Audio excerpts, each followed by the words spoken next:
video, you're going to look into the business logic vulnerabilities. This is one of the best vulnerabilities to find as an attacker, since they touch on the business end of the website. So we'll see how they arise, what they are, and how we can prevent them.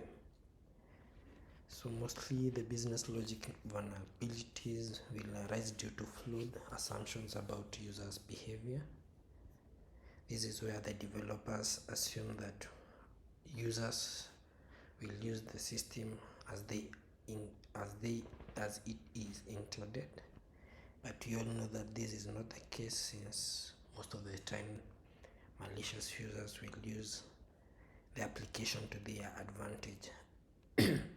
So if an application is meant to do a certain task and follow a certain route, so malicious users will try to circumvent this and use another route, or try to bypass some restrictions that the website have put in place. And that's when business logic vulnerabilities arise. So they allow attackers to elicit or do unintended behavior in our application.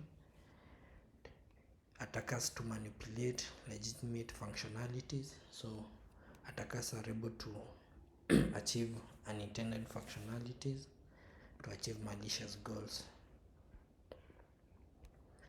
And this, as we have said, arises since developers will assume that users will follow the intended functionalities well, and the impact can vary depending on what the website does or what the website achieves. And to prevent this, we have to make sure that developers and testers understand the domain of the application. This will help the developers to put the right measures to avoid business logic vulnerabilities. And to see an example, we are going to solve a lab where there is excessive trust in client-side controls. So this lab doesn't adequately validate user input. You can exploit a logic flaw in its purchasing workflow.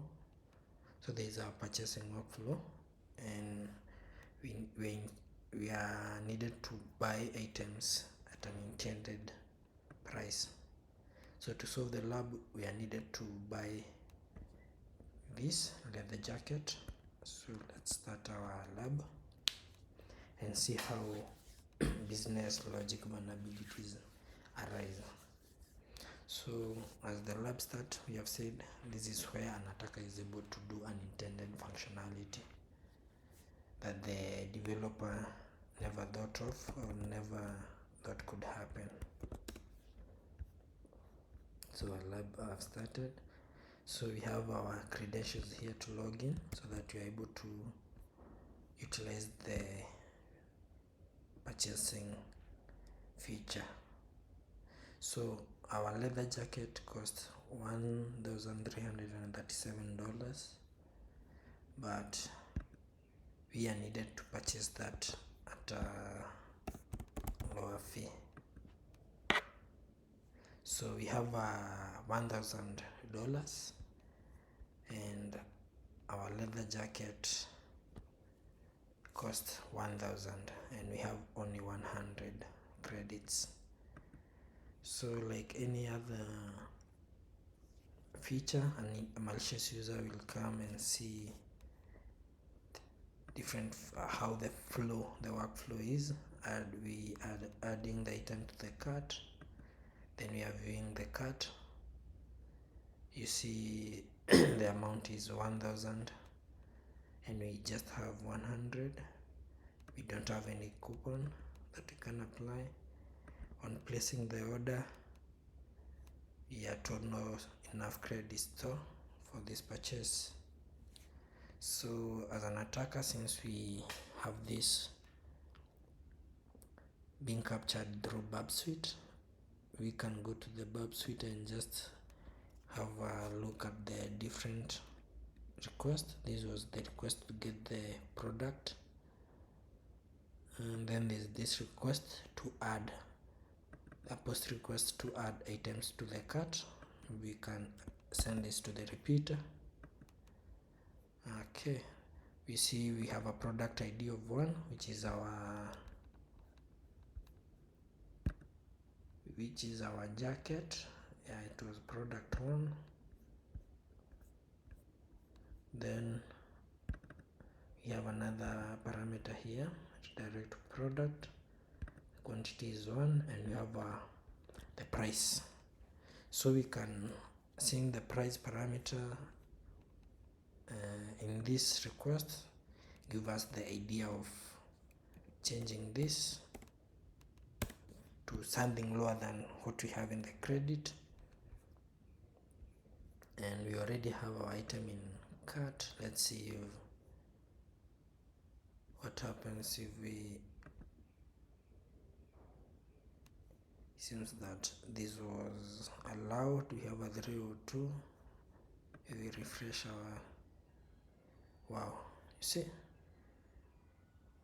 our price of the item was reduced to what we